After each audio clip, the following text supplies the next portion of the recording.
যে আমি বৈষ্ণৱ মাৰ্গত ভক্তি কৰিবলৈ আহি ঈশ্বৰৰ বিভূতিসকলক ইমান কেতিয়াবা নিন্দা কৰি দিয়া হয় যে আমি সিমান নিন্দা মানে শত্ৰুজনকো নকৰোঁগৈ, কেতিয়াবা ইমান নিন্দা হৈ যায়। এইটো হ'ব নালাগে, কাৰণ সেইসকল ভাগৱতৰ দৃষ্টিত আন নহয় দেই। আন বুলি ক'লে যিসকল হিন্দু সংস্কৃতিৰ ব্যতিৰেকে যিবিলাক উপাসনা আছে সেইবিলাকে আন। তাক মই স্পষ্ট মত দিবলৈ, কাৰণ মই কৈ থাকিলেতো মানি নল'ব। সেইকাৰণে চাওকচোন, আমাৰ কীৰ্তনৰ এটি বহুত সুবিখ্যাত পদ আছে, যিটো পদ বহুসকলে মানে উদ্ধৃতি দি অকণমান এই ক্ষেত্ৰত ভুলকৈ বুজে। চাওকচোন, বোলে তীৰ্থ বুলি কৰে জলত বুদ্ধি, নহয়নে? প্ৰতিমাত কৰে দেৱতা বুদ্ধি, বৈষ্ণৱত নাই ইষৱমতি, গৰুটো অধম কৃষ্ণ বদতি। বোলে যিজনে তীৰ্থ বুলি জলক জ্ঞান কৰে, যিজনে প্ৰতিমাত বোলে দেৱতা বুদ্ধি কৰে, সেইজনৰ চিন্তাটো বোলে গৰুতকৈ অধম। সেইটো চিন্তা বৈষ্ণৱৰ হ'ব নোৱাৰে। সাধাৰণতে এনেকৈ মানে ধৰি লওক কোৱা হয়, কিন্তু ইয়াৰ প্ৰকৃত তাৎপৰ্য ইয়াত মহাপুৰুষ মাধৱদেৱে ভক্তি ৰত্নাৱলীৰ জৰিয়তে প্ৰকাশ কৰিছে 409 নং পদত, যে চাওক, যে পুনঃ সাধু সংগে সদ্যে ফল যে নমত, দেখাও স্পষ্ট কৰি ভগৱন্তৰ বাক্যত, জল আদি তীৰ্থ আছে সিউ তীৰ্থ হয়, শিলাৰ প্ৰতিমা যত সিউ দেৱময়, কিন্তু দেৱে তীৰ্থে চিৰকালে বুদ্ধি কৰে, দেখিলা তুম সন্তে নিৰ্মল বুদ্ধি কৰে। অৰ্থাৎ যে জলকো চাওকচোন, যে পুনঃ সাধু সংগে সদ্য ফল যেন মত, যে সাধু সংগলৈ গ'লে কেনেকুৱা ফল এটা মানুহে লাভ কৰিব পাৰে তাৰ উপমা দিবলৈ গৈ মহাপুৰুষে কৈছে কি, দেখাওঁ স্পষ্ট কৰি ভগৱন্তৰ বাক্যত, যে ভগৱানৰ নিজ মুখৰ বাক্যই মই তাক স্পষ্ট কৰি বুজাওঁ শুনা। সিও তীৰ্থ হয় জলময় তীৰ্থ যত, মানে জলময় যিসকল তীৰ্থ আছে সেইসকলো তীৰ্থই হয়। শিলাৰ প্ৰতিমা সিও দেৱস্বৰূপত, শিলৰ প্ৰতিমা হ'লেও সি দেৱস্বৰূপেই। কিছুসকলে যে মহাপুৰুষে আমাৰ আগত এইবিলাক মূৰ্তিৰ ব্যৱস্থা নাই, একেষাৰে উত্তৰ। কেনেকৈ নাই বুলি ক'ব পাৰে? মই ব্যক্তিগত ৰূপত তাক নামানিব পাৰোঁ, এইটো মই ক'ব পাৰোঁ, কিন্তু সামাজিক ৰূপত সেইটো ক'ব নোৱাৰোঁ, নহয়নে? ইয়াত এতিয়া কওঁতে এইটো ভাবি নল'ব যে এই মাধুৰ্যৰ কথাখিনি কওঁতে এতিয়া মানে এফালে টানি টানি কথাবিলাক কৈছে, যে মূৰ্তিৰ কথা কৈছে, দেৱী দেৱতাৰ কথা কৈছে। এইটো বুলি ক'লে কথাখিনি ধাৰণা কৰাত সুবিধা নহ'ব। মই কৈছোঁ বুলি মানি নল'ব, নহয়নে? মানুহে কোৱাটো মানি ল'ব নালাগে। শাস্ত্ৰত কি আছে, গুৰুসকলে আমাক কি দেখুৱাইছে, সেইটো আমাক লাগে, নহয়নে? সেইকাৰণে শাস্ত্ৰত চালেই হ'ল। যেতিয়া কৈছে যে শিলাটো প্ৰতিমা বুলি জ্ঞান কৰাটো হয়, জলকো তীৰ্থ বুলি জ্ঞান কৰা হয়, কিন্তু দেৱে তীৰ্থকাৰে চিৰকালে শুদ্ধি কৰে, যে দেৱতাৰো তীৰ্থই চিৰকালে শুদ্ধি কৰে।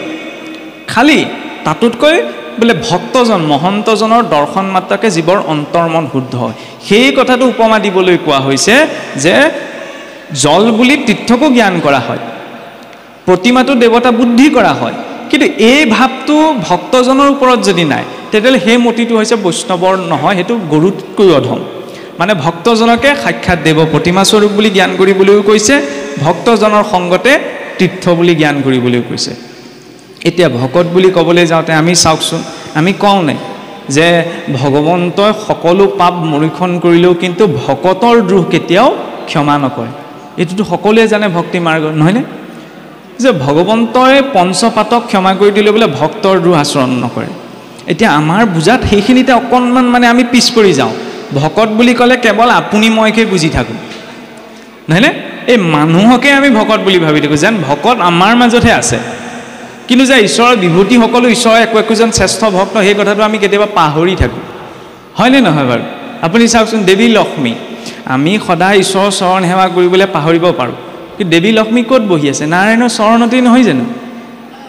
ঈশ্বৰৰ চৰণ সেৱাত বহি আছে। গতিকে হয়, আমি এই মাৰ্গটোত এইটো কথা ক'ব পাৰোঁ যে আমাৰ পৃথককৈ দেৱী লক্ষ্মীৰ উপাসনা আমাৰ নাই বা আমি নকৰোঁ, এইটো কথা আমি ক'ব পাৰোঁ, কিন্তু দেৱী লক্ষ্মীক আমি নামানো, নহয়নে? দেৱী লক্ষ্মীক আমি নিন্দা কৰিম, এইটো কিন্তু নিষিদ্ধ। কাৰণ চৰণে অনেক ভগতিভাৱে উপাসন্ত লক্ষ্মী জগতমাৱে, মাতৃ অবিহনেতো সৃষ্টিয়েই নহয়। দুৰ্গাক যদি আমি চাওঁ, দেৱী দুৰ্গা বুলি ক'লে ভয় খাব নালাগে। মই এইটো ক'বলৈ যোৱা নাই যে কোনোবাই দেৱী দুৰ্গাৰ নামত ক'ৰবাত জীৱ এটা হিংসা কৰক, সেইটো শাস্ত্ৰ নিষিদ্ধ, নহয়নে? কাৰণ দেৱী দেৱতাৰ নামত কিবা এটা বলি অৰ্পণ কৰাটো বা জীৱ হিংসা কৰাটো, বলি বুলি কওঁতে এইখিনিতে মনলৈ কথা এটা আহে। প্ৰভুৱে এবাৰ বৰ ধুনীয়াকৈ এই কথাটো বুজাই দিছিল যে বলি আমাৰ বৈষ্ণৱ মাৰ্গতো আছে। বলি বুলি ক'লে কেৱল সি জীৱটোক কাটি দিয়াই নহয়, বলি মানে ত্যাগকো বুজায়, অৰ্পণকো বুজায়। বৈষ্ণৱ মাৰ্গত কেনেদৰে বলি আছে? আমিতো বুটমাহ মগুমাহকেইটা দিবলৈ যাওঁ, তাত সেয়াওতো বলি দি আছে, খালি সেয়া শুদ্ধ সাত্বিক বলি, তাত জীৱ হিংসা কৰা নাই, নহয়নে? কাৰণ গছৰ পৰাটো ছিঙি অনা হৈছে, নহয়নে? গতিকে বলি সকলো মাৰ্গতে আছে, খালি আমি বৈষ্ণৱ মাৰ্গত এইটো কথা ক'ব পাৰোঁ যে আমাৰ তামসিক বলিৰ ব্যৱস্থা নাই। যেনেকৈ দুঠেঙীয়া চাৰিঠেঙীয়া জীৱ এটা নি পেলাই তাক ধৰি লওক উপাসনাৰ নামত তাক বধ কৰাটো এই বৈষ্ণৱ মাৰ্গত নিষিদ্ধ। সেইটো কোনোবাই নিন্দা কৰিব পাৰে, সেইটো বিৰোধিতা কৰাটো প্ৰয়োজনো বৈষ্ণৱ মাৰ্গত। কিন্তু আমি দেৱী দুৰ্গাক নামানো বুলি ক'ব নোৱাৰোঁ। কেলৈ নোৱাৰোঁ? কাৰণ দেৱী মহামায়াকটো নাৰায়ণে স্বয়ং নিজেই প্ৰকট কৰিছে, নহয় সৃষ্টি নিৰ্মাণৰ বাবে। তৃতীয়ত এইখিনি বৰ সুন্দৰভাৱে আহে। আৰু এইখিনিতে আৰু এটা কথা মই টানি আনিব বিচাৰিছোঁ। আমি যদি দশমত চাওঁ, দেৱী ৰুক্মিণীয়ে ভগৱান কৃষ্ণৰ সৈতে বিবাহৰ আগমুহূৰ্তত দুৰ্গাৰ মন্দিৰত গৈ প্ৰাৰ্থনা জনাইছেগৈ, নহয়নে? গোপীসকলে কাত্যায়নী ব্ৰত পালন কৰিছে। মই কোৱা নাই যে কোনোবা বৈষ্ণৱে গৈ দুৰ্গা মন্দিৰলৈ যাওক, কাত্যায়নী ব্ৰত পালন কৰক, কিন্তু দৰ্শনটো কিমান গভীৰকৈ দেখুৱাইছে চাওকচোন। যদি উদ্দেশ্যটো কৃষ্ণ প্ৰাপ্তি হয়, উপাসনাই তাত ভিন্নতা উৎপন্ন কৰিব নোৱাৰে। গোপীসকলে দেৱীক পাবলৈ উপাসনা ব্ৰত পালন কৰা নাই, কৃষ্ণক পাবলৈ উপাসনা কৰিছিল, নহয়নে? ৰুক্মিণীয়ে দেৱীক দুৰ্গাক বিচাৰি দুৰ্গাৰ মন্দিৰলৈ যোৱা নাই, কৃষ্ণক বিচাৰি গৈছে। মানে লক্ষ্যটো হৈছে কি? কৃষ্ণ প্ৰাপ্তি, নহয়নে? খালি মহাপুৰুষৰ মাৰ্গত যাতে মহাপুৰুষে কি কৰিলে, এই দৰ্শনবিলাকত যাতে খেলি মেলি উৎপন্ন নহয়, সেইকাৰণে মানে এটা পতি বান্ধি দিলে, যাতে ইফালে সিফালে চাই খেলি মেলি উৎপন্ন নহয়। সেইকাৰণে একেবাৰে সহজ সৰল ৰূপত দৰ্শন এটাই যে কৃষ্ণ বা বিষ্ণুৰ প্ৰতি আমাৰ উপাস্য, তেওঁ সৃষ্টিৰ মূল বুলি সকলো শাস্ত্ৰই দেখুৱাইছে, নহয়নে? গতিকে তেওঁক আমি ভজনা কৰিম, কিন্তু আন দেৱী দেৱতা বুলি কৈ পেলাই যাতে ঈশ্বৰৰ বিভূতিসকলক আমি কোনো প্ৰকাৰে নিন্দা নকৰোঁ, তেতিয়াহ'লে বৈষ্ণৱ অপৰাধত আমি পৰিম, নহয়নে? বৈষ্ণৱ অপৰাধত পৰিলে আমি ভক্তি প্ৰাপ্ত কৰিব নোৱাৰোঁ। সেইবাবেই কোৱা হৈছিল যে আদৌ শ্ৰদ্ধা, আদিতে শ্ৰদ্ধাযুক্ত হৈ ততৌ সাধু সংগৌথ ভজন ক্ৰিয়া, ততো অনৰ্থ নিৰ্বৃত্তি নিষ্ঠা ৰুচিস্তত। আদিতে শ্ৰদ্ধাযুক্ত হৈ সৎসংগলৈ যোৱা, সৎসংগত গৈ সেই ভজন ক্ৰিয়া শিকাগৈ, নহয়নে? আমি সৎসংগলৈ গৈ কেৱল আশীৰ্বাদ লৈ থৈ আহিলোঁ এইটোৱেই নহয়, গুৰুৰ ওচৰলৈ গ'লোঁ, মই গুৰুক কৰভাৰ ভেটি দি থৈ আহিলোঁ, সেৱা কৰিলোঁ, এয়া কেৱল শিষ্য এজনৰ মৌলিক দায়িত্ব নহয়। প্ৰভুৰ কথাই ক'ব লাগিব যে শিষ্য কাক কোৱা হয়? চাচৈতি শিষ্য, যাক শাসন কৰিব পৰা যায়, নহয়নে? যি শাসনৰ ভিতৰত আছে সেইজন হৈছে শিষ্য। কিন্তু গুৰুৱে ক'লে আগমুহূৰ্তত এটা, পিছ মুহূৰ্ততে মই কৰিলোহি এটা। চৰকাৰে কোনখন আঁচনিত কেইটকা দিছে সেইটো পটককৈ মনত শৰণত দিয়া কথাকেইটা আকৌ কেতিয়াবা একেষাৰ মনত নৰবও পাৰে নহয়। সমস্যাবিলাক সেইখিনিতে ঘটে। গুৰুৱে দিয়া মাটি সিঁচে ধৰে ৰাতি, নহয়নে?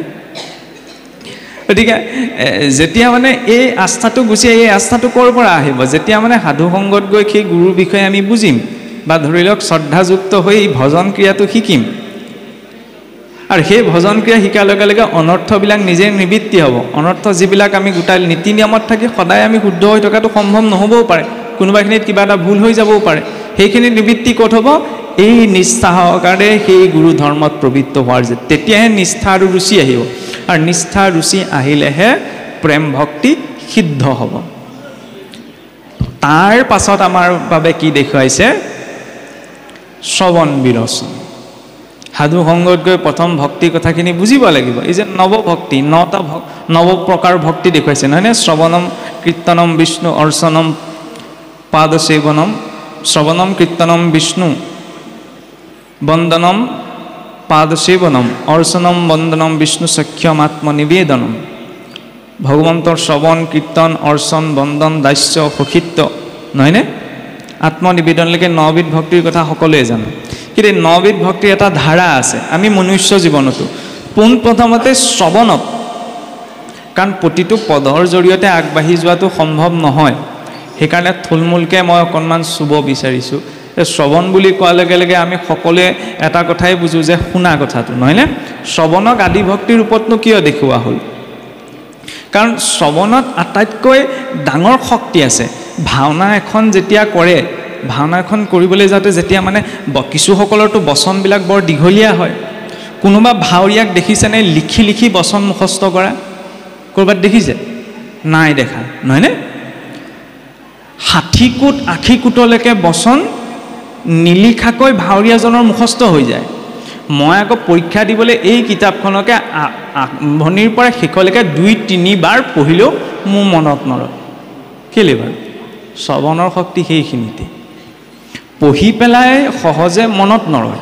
যিটো কথা শুনাৰ জৰিয়তে আয়ত্ত হয় হয়নে কৈ থাকোঁতে সেইকাৰণে কি কৈছে শ্ৰৱণম তু গুৰুপূৰ্বম মননম তদনন্তৰম নিদিধ্যাসন মিত্য তত্ত্ব জ্ঞান পূৰ্ণ বোধস্য লক্ষণম প্ৰথমতে গুৰুৰ ওচৰলৈ গৈ শুনাগৈ যে কি কৈছে তাক বুজি লোৱাগৈ কাৰণ যেতিয়ালৈকে নিজেই জিজ্ঞাসা প্ৰকাশ কৰা নাযায় এইটো আকৌ গুৰুৰ বিশেষত্ব যে পৰ্বত সকলে যেহেন নকৰে সৰ্বঠাইত জল জ্ঞান যেন জ্ঞানী গুৰু শিষ্যত নকহে সকলে গুপুত জ্ঞান নহয়নে যিদৰে পৰ্বতে সকলো স্থানতে বৈ গৈলৈ সকলো স্থানতে জলদান কৰে জানো নকৰে যোগ্য স্থানতে কৰিব গুৰুৱেও ঠিক তেনেদৰে যেতিয়ালৈকে শিষ্যই জিজ্ঞাসা প্ৰকাশ নকৰে তেতিয়ালৈকে তেওঁ জ্ঞান নিদিয়ে মহাপুৰুষ শংকৰদেৱে মাধৱদেৱক কোৱা নাছিল যে তুমি মোক শৰণ লোৱা নহয়নে মাধৱদেৱে নিজেই জিজ্ঞাসিত হৈ গৈছিল তাৰ পৰাহে তেওঁ ভক্তি মাৰ্গৰ দৰ্শনটো পাইছিল উপনিষদত যদি আমি চাওঁ যেতিয়ালৈকে শিষ্যসকলে প্ৰশ্ন কৰা নাই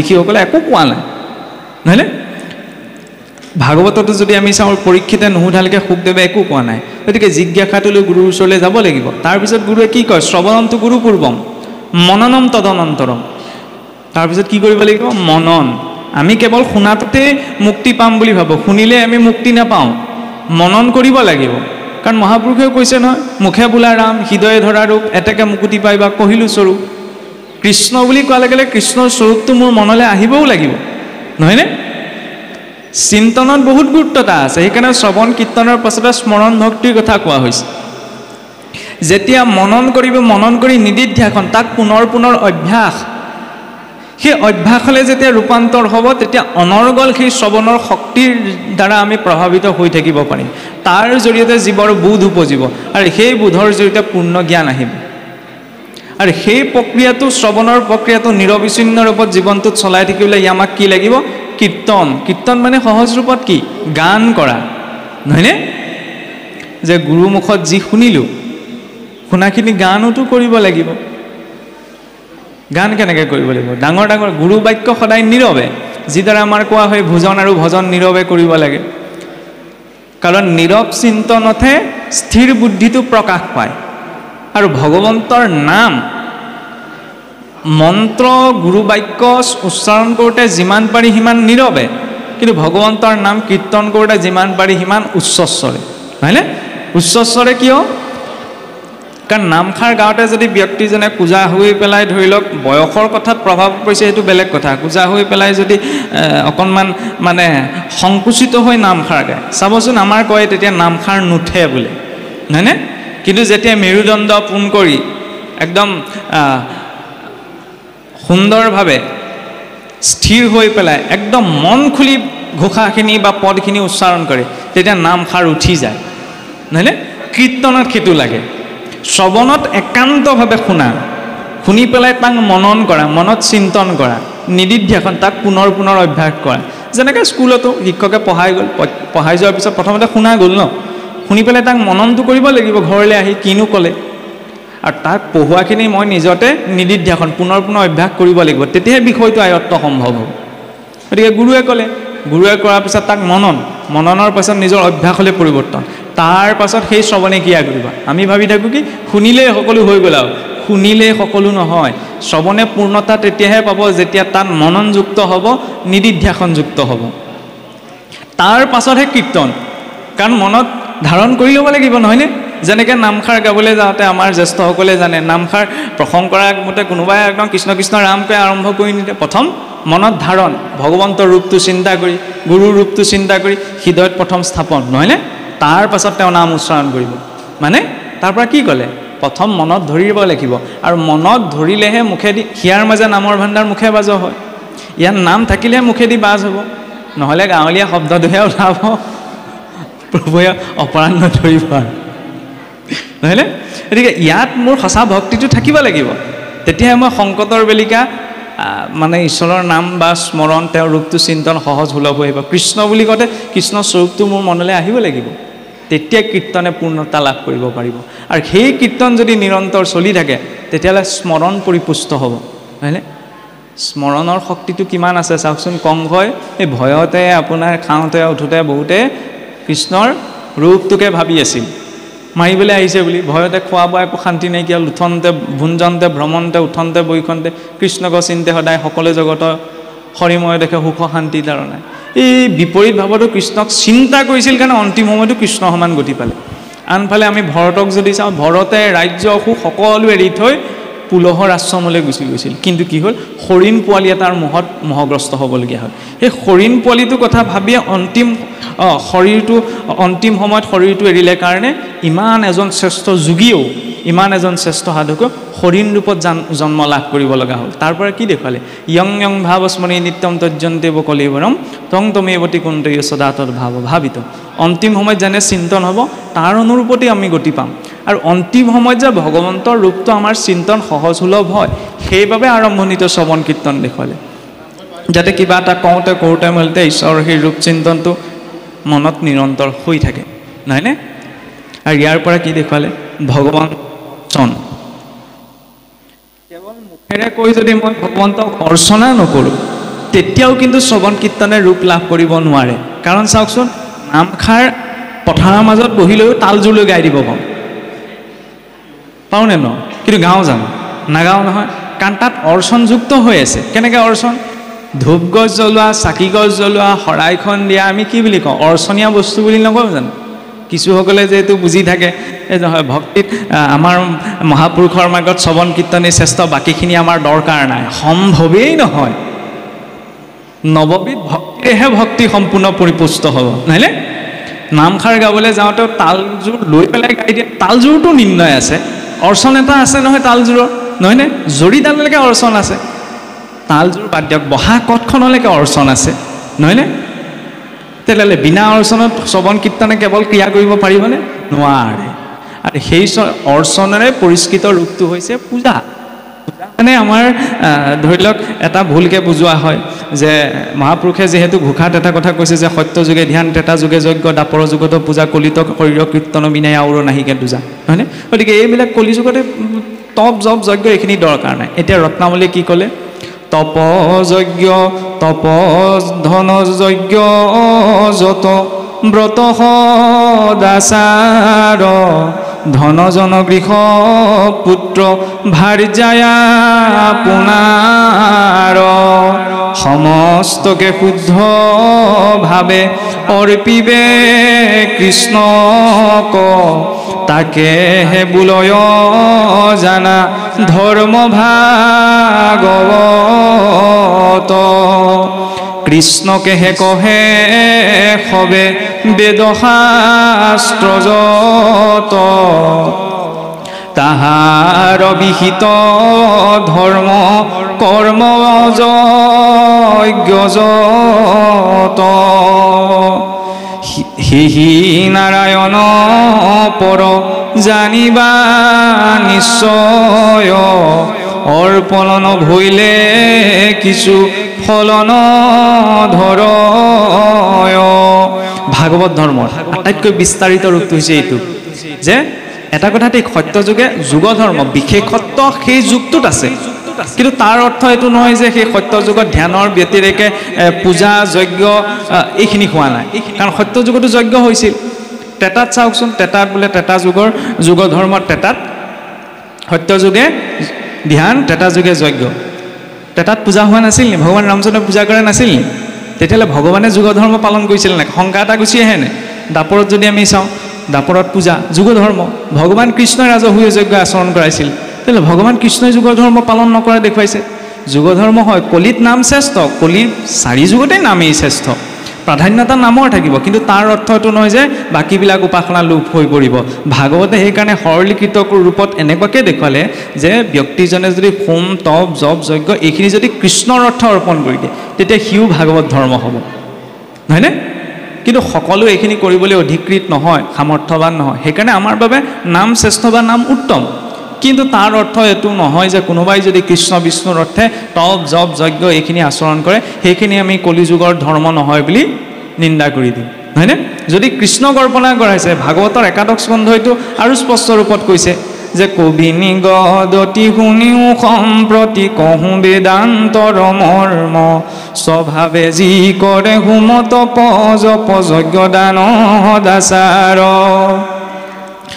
কায় বাক্য মনে যতে কাচৰে লৌকিক বৈদিক কৰ্ম হৈয়া শুদ্ধ ভাৱে ঈশ্বৰ কৃষ্ণত অৰ্পিব শিশৱ ধৰ্ম নিত্য নৈমিত্তিক যত জাতি ধৰ্ম আশ্ৰমৰ যত কৰ্ম কৃষ্ণতৰ পিলে হিউৱে জানা মহাভাগৱত ধৰ্ম নিত্য নৈমিত্তিক হোম তপ জপ যজ্ঞ লৌকিক বৈদিক যি আচাৰ আছে এইখিনি যদি কৃষ্ণক অৰ্পণা কৰি কৰা যায় তেতিয়াহ'লে সেয়াও ভাগৱত ধৰ্মলৈ পৰিৱৰ্তন হয় নহয়নে যদি কৃষ্ণৰ অৰ্থে হোম তপ জপ যজ্ঞ এইখিনি আচৰণ কৰা হৈছে তাক যুগ ধৰ্মক অমান্য কৰা হৈছে এইটো বুজিলে ভুল হ'ব যদি কৃষ্ণৰ অৰ্থে আচৰণ কৰা গৈছে নহয়নে যদি ঈশ্বৰৰ অৰ্থে আচৰণ নকৰি কেৱল ভৌতিক লাখ বিলাসিতাৰ কাৰণে আচৰণ কৰা হৈছে তেতিয়াহ'লে সেইটো নিন্দনীয় নহয়নে কিন্তু ঈশ্বৰৰ অৰ্থে যদি আচৰণ কৰা হৈছে সেয়াও কেতিয়াও নিন্দনীয় হ'ব নোৱাৰে কাৰণ যেতিয়া বজাৰৰ পৰা কিনি অনা ফল মূলকেইটা অৰ্চনা কৰি ঈশ্বৰক দিলে প্ৰসাদ হ'ব পাৰে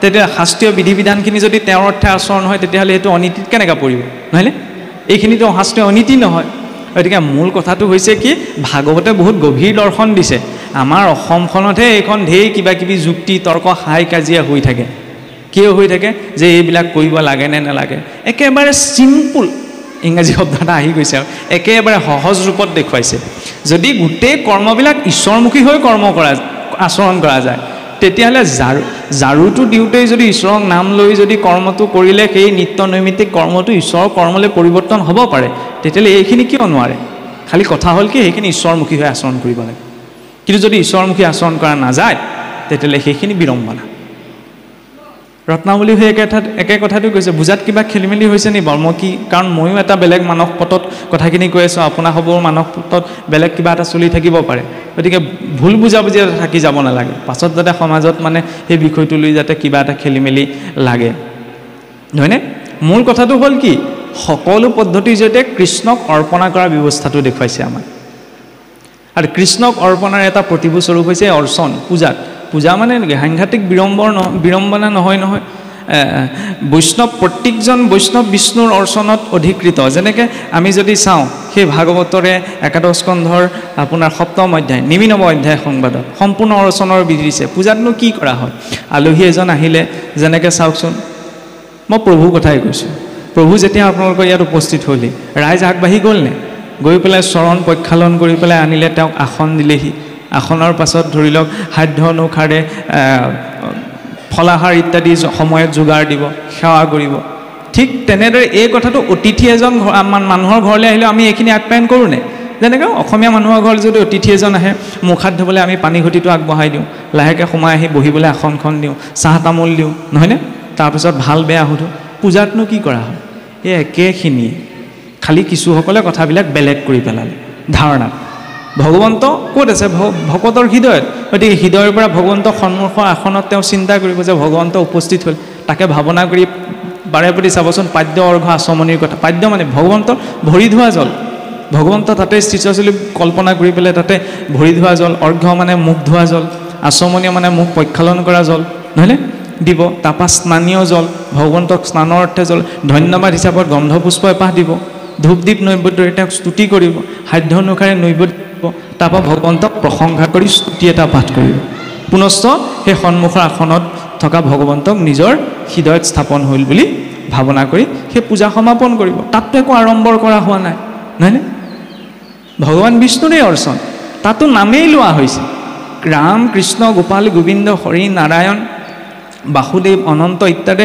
ভগৱন্তৰ যিদৰে সহস্ৰ নাম আছে সেই ভগৱন্তৰ অৰ্চনাটো সেই একেখিনি নামকেই উচ্চাৰণ কৰা হয় খালি তাত যেনিবা পুৰোহিতজনে সংস্কৃতত কৰে সমস্যাটো নাই এতিয়া আজিকালি এনেকুৱা হ'ল এই মই খোলাকৈ কৈছোঁ বামুণে বোলে কি মন্ত্ৰ পঢ়ে বুজিয়েই নাপাওঁ তাতকৈ আমাৰ অসমীয়াত কিছুমান বস্তু এনেকুৱা ওলাইছে নে বিধি বিধান এনেকুৱা ইত্যাদি ইত্যাদি বোলে কৰি ল'লেই আমাৰ সুবিধা হয় ল'ৰা ছোৱালীয়ে যদি ইংৰাজী বুজি নাপায় তেতিয়াহ'লে স্কুললৈ যোৱা বন্ধ কৰি দিম নে ইংৰাজী বুজি নাপায় স্কুললৈ যোৱাই বন্ধ কৰি দিম এইটোতো নহয় হয়নে নুবুজা কথাটো শিকি ল'লেই হ'ল আৰু যিটো বিধিমতে পূৰ্বতেতো অসুৰবিলাকেও মানে বিবাহ কৰিছিল খাই বৈদিক বিধিৰে আজিকালিহে আপোনাৰ নিজৰ নিজৰ মাজত মই কাকো আক্ৰমণ কৰি কথাষাৰ কোৱা নাই কিন্তু শাস্ত্ৰীয় মাৰ্গত কামবিলাক পৰাপক্ষত শাস্ত্ৰীয় ধাৰাৰে হ'ব পাৰিলেই ভাল যিটো কথা ভাগৱতেও কৈছে নহয়নে নহ'লেতো আজিকালি আমি লক্ষণ দেখাই পাওঁ এৰি বেদ বিধি আচৰিবে পাপ ঘূৰ বাক্যে বুলিবে কমাত্ৰ এহি স্ত্ৰী মূৰ এতেকে বিবাহ হইবে নালাগে বিচাৰ জ্ঞাতিও কুটুম্ব হবে বেহি খাইবে তাৰ নহয়নে বুজি পাইছে আৰু ইয়াত একো বুজাবলগীয়া নাই মানে শাস্ত্ৰীয় বিধি অনুসাৰে ভাগৱতে আমাক ভক্তি দিব পাৰে সংস্কাৰখিনি ক'ৰ পৰা আহিব সেই বেদৰ মাৰ্গৰ পৰাই বেদ মানে কেৱল কৰ্মকাণ্ডৰ এখন পুথিয়েই নহয় এই শ্ৰৱণ কীৰ্তন অৰ্চন বন্দন দাস্য সখিত্য এই নৱভক্তিৰ মূল আধাৰ ঋগ্বেদৰ প্ৰথম মণ্ডলতে নৱভক্তিৰ প্ৰকাশ কৰা হৈছে তাৰ আধাৰত এই পুৰাণসমূহৰ যুগত আপোনাৰ সহজ সৰলভাৱে বিভিন্ন কাহিনীৰ মাধ্যমৰ জৰিয়তে এই নৱভক্তিক বুজোৱা হ'ল নহয়নে বন্দনা কৰা ঈশ্বৰক এতিয়া সকলো সময়তেতো আমি বন্দনা কৰিব নোৱাৰোঁ কিন্তু ভক্তি কৰিবলৈ হ'লে সৰ্ব অৱস্থাতে ভক্তি কৰা হ'ব হ'লে সকলো অৱস্থাতে কৰিব লাগিব সকলো সময়তে ঈশ্বৰৰ স্তুতিগান কৰি থাকিম নি স্তুতিগান সকলো সময়তে কেনেকৈ কৰা হ'ব জীৱনৰ প্ৰতিটো ছেকেণ্ডৰ প্ৰতি যেতিয়া ঈশ্বৰৰ ওচৰত আমি কৃতজ্ঞ হ'ম সেইটো ঈশ্বৰৰ আটাইতকৈ উত্তম বন্দনা যে প্ৰভু ধন্যবাদ আজিৰ যে দিনটো পালোঁ সেইকাৰণে আমাক গুৰুৱে কয় ৰাতিপুৱা শুই উঠি প্ৰথম গুৰুক স্মৰণ কাৰণ গুৰু যদি আমি ভগৱন্তক জানিবলৈ আগবাঢ়িছোঁ দ্বিতীয়তে ভগৱন্তক স্মৰণ নহয়নে কিয় ভগৱন্তক স্মৰণ কাৰণ তেওঁ যদি আজি দিনটো পালোঁ নহ'লে 2 ছেকেণ্ডত এজন মানুহ মৰে দিনটোত 3 লাখতকৈ বেছি মানুহ মৰিলে এতিয়ালৈকে সেইখন লিষ্টত পৰা নাই এইটো সৰু কথা নে গতিকে প্ৰথম ভগৱন্তক ধন্যবাদ সেইটো উত্তম বন্দনা আৰু বন্দনাৰ ইমান শক্তি আছে এই যে আমি ভাগৱতৰ ষষ্ঠ স্কন্ধত পাওঁ গজেন্দ্ৰৰ কথা এই ৰত্নাৱলীটো আপোনাৰ বন্দন বিৰচনত কথাখিনি আহিছে যে গজেন্দ্ৰই ভগৱন্তক স্তুতি কৰিছিল সেইটো গজেন্দ্ৰই সেইখিনি সময়ত ৰচনা কৰা স্তুতি নহয় পূৰ্বতে ৰজা ইন্দ্ৰদ্যুম্নই ভগৱন্তক যিটো স্তুতিৰে সদায় উপাসনা কৰিছিল এই সংকটৰ বেলিকা গজেন্দ্ৰক সেইটোকে মনত পৰি গৈছিল আৰু গজেন্দ্ৰই সেইখিনি সময়ত প্ৰত্যক্ষ ৰূপত উচ্চাৰণ কৰা নাছিল গজেন্দ্ৰই সেইখিনি সময়ত কি কৰিছিল স্মৰণ কৰিছিল স্মৰণৰ জৰিয়তে ভগৱন্তক স্তুতি কৰিছিল সেইকাৰণে পুৱা গধূলা এটা নিৰ্দিষ্ট গুৰু বাক্য বুলি যে দিয়ে সদায় একেটা সলনি যে হৈ নাযায় কিয় বাকীখিনি পাহৰি গ'লেও যাতে সেই এটা বস্তু জীৱনত থাকি যায় ইন্দ্ৰদ্যুম্নই সদায় সেই একেটা স্তুতিয়ে গাই ভগৱন্তক উপাসনা কৰি আছিল সেইকাৰণে যদিও অগস্তিৰ অভিশাপ পাই তেওঁ মানে অধোগামী হ'ল পতিত হোৱা নাই গজেন্দ্ৰৰ শৰীৰতো প্ৰাণৰ সংকটৰ বেলিকা ঈশ্বৰলৈ মনত পৰি গ'ল সেই স্তুতিটোলৈ মনত পৰি সদায় গাই আছিল নহয়নে সেইকাৰণে বন্দনাটো লাগে পুৱা গধূলা ঈশ্বৰৰ ওচৰত আগতেতো আমাৰ ব্যৱস্থা হৈছিল অৱশ্যে লখিমপুৰ ক'ব নোৱাৰোঁ কাৰণ আমাৰ মাজুলীৰ সত্ৰ সংস্কৃতিত যিমানসকল বৈষ্ণৱ আছে প্ৰায়বিলাক ধৰি লওক মূল অৰিজিনটো আমাৰ এই লখিমপুৰৰে হয় সাধাৰণতে নহয়নে সংস্কৃতিৰ ক্ষেত্ৰত বহুত আগবঢ়া গতিকে মই বুজাব বিচৰা নাই কিন্তু কথা হ'ল কি চাওকচোন প্ৰতি ঘৰ ব্যক্তিৰ ঘৰতে প্ৰতিজন বৈষ্ণৱৰ ঘৰতে সদায় পুৱা গধূলা ইষ্ট উপাসনাটো আমাৰ লাগে নহয়নে প্ৰতি ঘৰ বৈষ্ণৱৰ ঘৰত দেখা লগে লগে ঘৰৰ পদূলিত তুলসী পুলি এটা লাগে কাতি বিহুৰ দিনাহে চাকি দিবলৈ মই যাম সেইকাৰণেহে তুলসীৰ পুলিটো লাগে এইটো নহয় মুছলিমজনৰ কথা অকণমান বাহিৰলৈ গৈছোঁ আৰু মুছলিমজনৰ ঘৰটো দেখাৰ লগে লগে আমাৰ মানুহে ক'ব পাৰে যে এইটো এজন মুছলিমৰ ঘৰ নহয়নে আমাৰ হিন্দু মানুহৰ ঘৰ বৈষ্ণৱৰ ঘৰৰ প্ৰতীকেই হৈছে গোসাঁই ঘৰ সকলোৰে আগফালে থাকিব নোৱাৰিব পাৰি কিন্তু তুলসী পুলিটো লাগিব কিয় ইমান তুলসীৰ মহিমাৰ কথা কোৱা হৈছে নহ'লেতো অসমত তুলসী নমনাই আছাম বৈষ্ণৱো ওলাইছে মই এইকাৰণেই কৈছোঁ যে এইটো মই কাৰোবাক নিন্দা কৰি কৈছোঁ এইটো কথা কোৱা হোৱা নাই অসমতে অসমৰ দ্ৰোহ এনেকৈও আচৰণ হৈছে যে কাতি বিহুৰ দিনা তুলসীৰ তলত চাকি দিলে আপোনাৰ শৰণ ভস্ত হ'ব মাঘ বিহুৰ দিনা মেজি অগ্নি সেৱা কৰিলে আপোনাৰ শৰণ ভস্ত হ'ব এনেকুৱা কিছুমান কথাও এতিয়া ওলাইছে গতিকে এইবিলাক চাবলৈ গ'লে কেনেকুৱা মানসিকতালৈ গুচি গৈছে চাওকচোন অসমীয়া পৰম্পৰাকেইটা পালন কৰিবলৈকে কিছুসকলে প্ৰতিবন্ধকতা সৃষ্টি কৰি দিছে ভগৱন্তক ভাল পোৱাৰ লগে লগে ভগৱন্তই ভাল পোৱা বিষয়খিনিও ভাল পাব লাগিব নহয়নে মই আপোনাৰ ল'ৰা ছোৱালীকেইটা আপোনাক মই ভাল পাম, আপোনাৰ ল'ৰা ছোৱালীকেইটাক ভাল নাপাম, বা আপোনাৰ ল'ৰা ছোৱালীকেইটাক আপুনি ভাল পাব কিন্তু ল'ৰা ছোৱালীকেইটাই ভাল পোৱা কাপোৰযোৰ খোৱা বস্তুটো আপুনি ভাল নাপাব, এইটোতো নহয়। ভগৱন্তৰ বৃক্ষৰ ভিতৰত তুলসী প্ৰিয়, দিনৰ ভিতৰত একাদশী, মানে নামানে নিজৰ কথা, মাহৰ ভিতৰত কাতি মাহ, নহয়নে? বিষ্ণুপদ তুলসীৰ নলৈলেক ঘ্ৰাণ, নিশ্বাস কাহনটো যেন ভাতিৰ সমান। বোলে ভগৱন্তত অৰ্পিত যদি তুলসীৰ গন্ধ ধাৰণ কৰা নাই, তেতিয়াহ'লে আৰু জ্ঞান থাকিলেও কুমাৰৰ ভাতিৰ লগত তুলনা কৰিছে। চাওকচোন, তাৰ পৰা কি দেখুৱাইছে? ভগৱন্তৰ সৈতে জড়িত প্ৰতিটো বস্তুৰ একো একোটা মহিমা আছে, নহয়নে? তাৰ জৰিয়তেহে শেষত আত্মনিবেদন সম্ভৱ। আত্মনিবেদন কৃষ্ণত আমি শৰণ ল'লোঁ বুলি ক'লেই হৈ নাযায় নহয়। আমাৰ বুজি ক'লে বহুতে এইটো ভুল বুজা যায় যে নৱভক্তিৰ মূল আধাৰেই হৈছে শৰণ, সেইকাৰণে এই নৱভক্তি বিৰচনৰ শেষত শৰণ বিৰচনৰ কথা কৈছে। শৰণ বুলি ক'লেও আমাৰ ভুল ধাৰণা এটা আছে।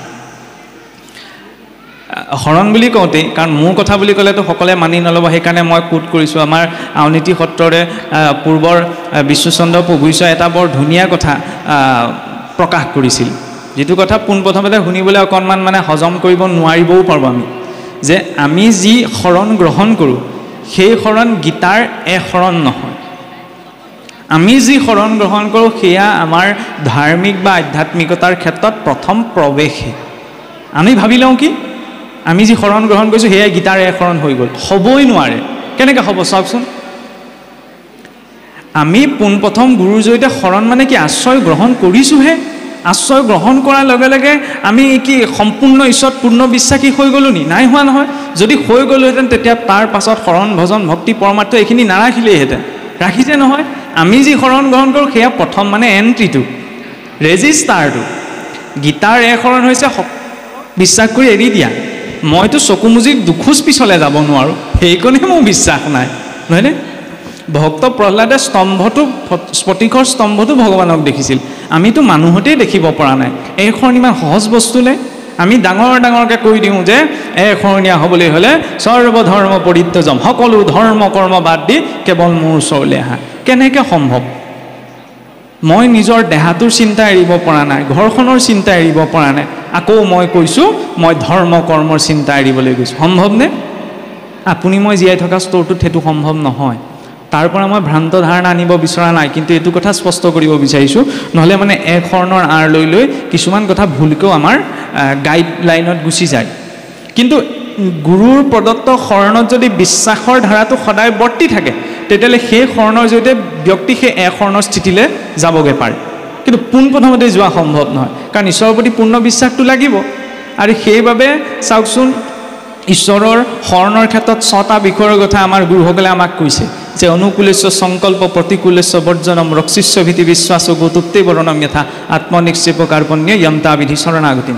যে প্ৰথমতে ঈশ্বৰৰ শৰণীয়া এজনে অনুকূল কৰ্ম কৰা, ঈশ্বৰৰ প্ৰতিকূল কৰ্মখিনি বৰ্জন কৰা, ঈশ্বৰে যে একমাত্ৰ নিয়ন্ত্ৰক সেই কথাটো মানি চলা, ঈশ্বৰৰ ওচৰত পূৰ্ণ বিশ্বাস কৰা, ঈশ্বৰৰ ওচৰত দাস্যভাৱ, শেষত আত্মনিবেদন।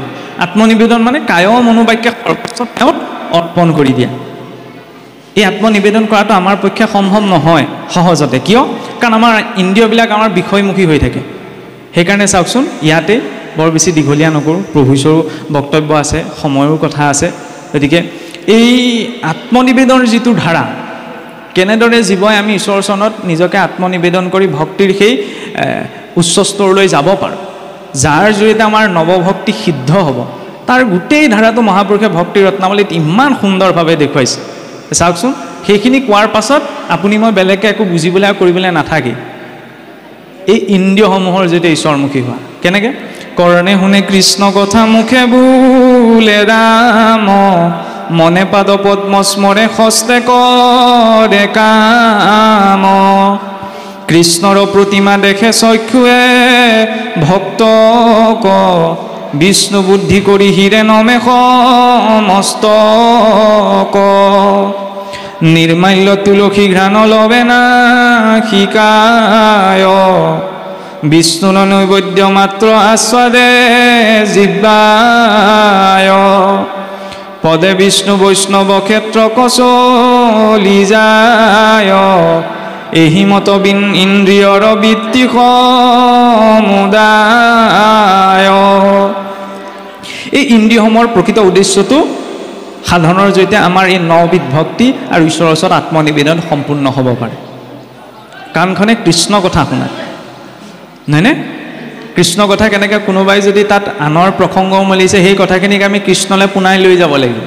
সেইটো ভক্তজনৰ কেপাচিটিত থাকিব লাগিব। কেনেকৈ কৃষ্ণলৈ আমি পোনাই লৈ যাম? যে কোনোবাই কিবা এটা বিষয়ৰ কথা পাতি আছে, তাতো গৈ আমি কৃষ্ণৰ প্ৰসংগ এটা উলিয়াব পাৰিব লাগিব, যাতে তেওঁ গম নোপোৱাকৈ কৃষ্ণ কথালৈ গুচি যায়। সেইটো হৈছে ভক্তজনৰ প্ৰকৃত শক্তি। আৰু দ্বিতীয়তে চাওকচোন, কোনোবাই যেনিবা বিভিন্ন ধৰ্ম কৰ্মৰ কথা পাতি আছে, নহয়নে? তাত গৈ ভক্তজনে এনেকুৱা কথা এটা বাকীকেইজনেও চিন্তা কৰিলে বাধ্য হৈ যাব। তাৰ ফলত ভক্তজনৰ শক্তি সেইখিনিত দেখুৱায়।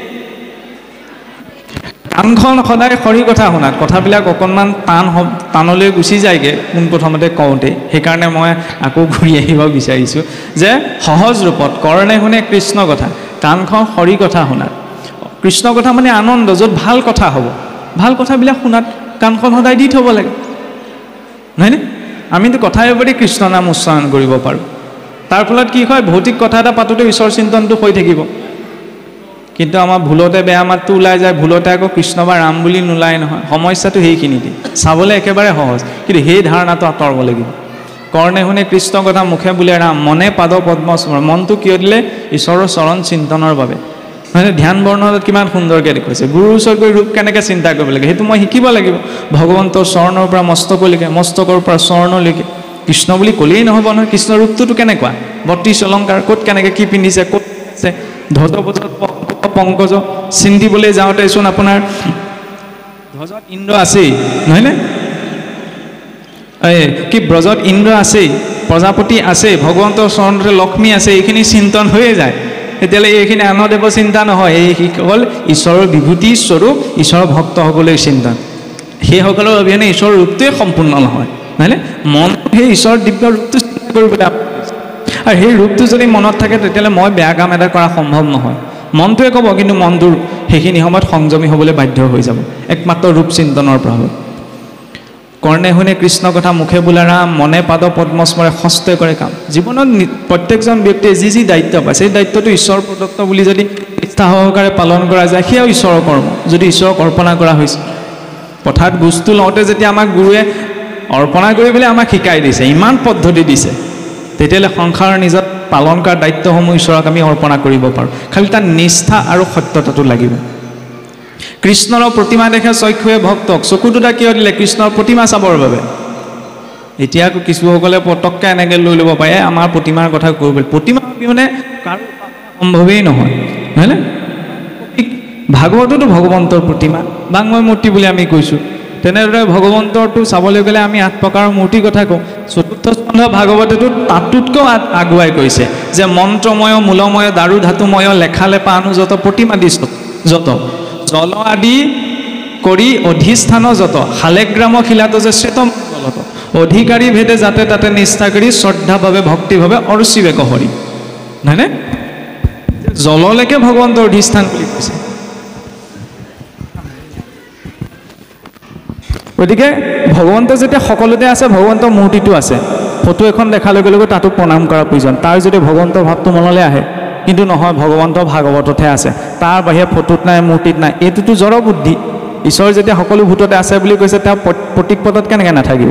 গতিকে চকু দুটা ঈশ্বৰৰ প্ৰতীক পদ দৰ্শনৰ বাবে, ভক্তসকলক দৰ্শনৰ বাবে দিছে। তাৰ পৰা মানৱ পদটো পৰিৱৰ্তন হৈ যায়।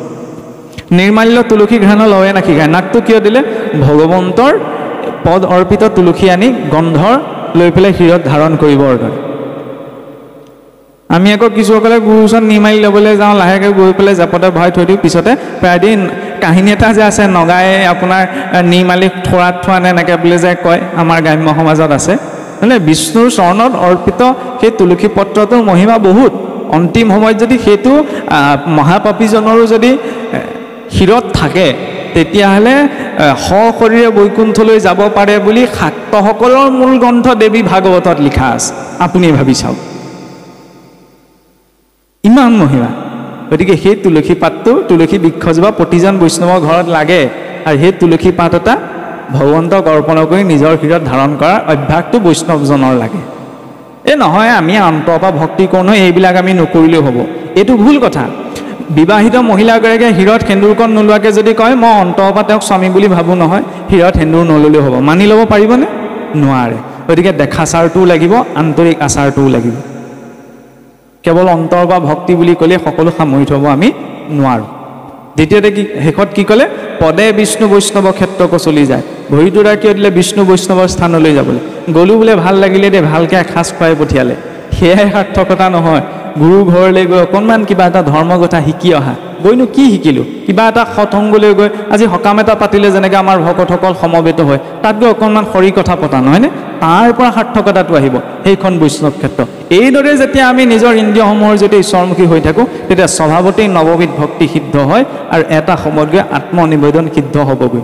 বোলে পিছত যদি ঈশ্বৰক পাহৰি থাকোঁ, বৰাহ পুৰাণত ভগৱন্ত উক্তি দিছে যে তেনেজন ভক্তই কিবা কাৰণত অন্তিম সময়ত মোক পাহৰি থাকিলে মই তেওঁক মনত পেলাই লওঁ, ঈশ্বৰে কৈ দিয়ে। ঈশ্বৰে ইমানলৈকে দায়িত্ব লৈছে নহয়নে? তাক পালন কৰাৰ দায়িত্বটো খালি আমাৰ নিজৰ ওপৰত নিৰ্ভৰ কৰে। গতিকে আৰু বৰ বেছি দীঘলীয়া নকৰোঁ বুলি ইতিমধ্যে বহুত দীঘলীয়াই হৈ গ'ল। কি ক'ব, ফটা মুখ, মানে কথাবিলাক দীঘলীয়াই কৈ থকাই হয় যে, সেইকাৰণে মানে কিবা এটা অহাৰ লগে লগে পেলকৈ ঢেৰ যি টি কথা মনলৈ আহি যায়, মুখৰ পৰা এতিয়া সোমোৱাই থ'ব নোৱাৰোঁ, নোকোৱাকৈও নোৱাৰোঁ। গতিকে এইখিনি কথা ধৰি লওক ক'বলৈ যাওঁতে ৰত্নাৱলীৰ মই ব্যাখ্যা বুলিতো কোনো প্ৰকাৰে ক'বই নোৱাৰোঁ, মাত্ৰ দৰ্শন যে কিদৰে কৃষ্ণক অৰ্পণা কৰাৰ পদ্ধতিটোৰ জৰিয়তে আমি সকলো নিজৰ দায়িত্ব কৰ্ম এটা আধ্যাত্মিক স্তৰলৈ লৈ যাব পাৰোঁ, সেই দৰ্শনটো। আৰু দ্বিতীয়তে মই গুৰুত্ব এটা দিলোঁ মাত্ৰ দুটামান কথাত, যিবিলাক কথালৈ আমাৰ চলিত অসমৰ বৈষ্ণৱ সমাজখনৰ মাজত মানে কিছুমান অকণমান ভুল ধাৰণা এতিয়াও থাকি যায়। মই যিমানকণ পাৰোঁ আৰু মোৰ বুদ্ধিয়ে মই যিকণ ঢুকি পালোঁ, তাৰ আধাৰতে মই দুআষাৰ ক'বলৈ যাওঁতে মোৰ অনেকখিনি ভুল অপৰাধ ৰ'ব পাৰে, যিহেতু গুৰুৰ সন্মুখতেই থাকি পেলাই এইবিলাক বিষয়ৰ ওপৰত কোৱা হৈছিল। গতিকে তাতো আমাৰ অনেকখিনি অপৰাধ ৰ'ব পাৰে। তাৰ বাবে গুৰু সহিত আপোনাসৱ সমস্ত ভক্তজনৰ চৰণত কৃত অপৰাধৰ বাবে ক্ষমা বিচাৰি মই ইমানতে মোৰ বাক্য সামৰণি মাৰি সেৱা ধৰা হৈছে। কৃষ্ণ। মই অজ্ঞানীৰ বঢ়াটো তামানে আছে দুখ যত যত, নিজ কৃপা গুণে আপুনি সন্তোষে ক্ষমিও তাক সমস্ত, ৰামে ক্ষমিও তাক সমস্ত।